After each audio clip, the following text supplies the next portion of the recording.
Hey everyone, welcome back to the channel. Today I'm going to show you a super quick and easy way to add an event countdown to your WordPress website. Whether you're promoting a webinar, product launch, or special event, a countdown timer is a fantastic way to boost engagement and create excitement. By the end of this video, your site will have a professional, eye-catching countdown in just a few minutes. Let's dive in. Log in to WordPress first. Head over to your WordPress homepage.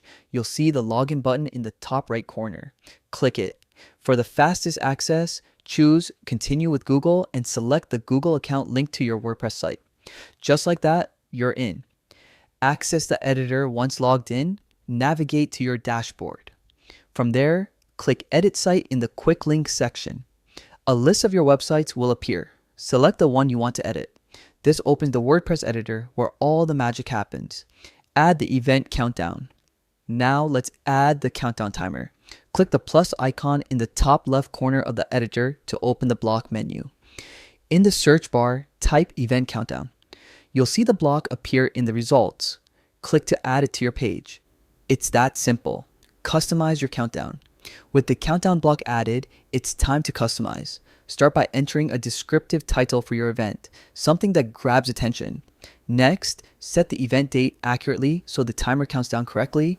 You can also tweak other settings like style, colors, and fonts to match your website's theme. Save and publish once everything looks perfect. Hit. Save in the upper right corner to publish your changes. Your countdown timer is now live and visible to all your visitors. Every second counts, and this little addition can really make your event feel exciting and urgent. And that's it. In just a few minutes, you've added a fully functional event countdown to your WordPress website. If you found this tutorial helpful, make sure to like, subscribe, and hit the bell icon so you never miss an easy WordPress tip. Drop a comment below if you have any questions or want more tutorials like this. Thanks for watching, and I'll see you in the next video.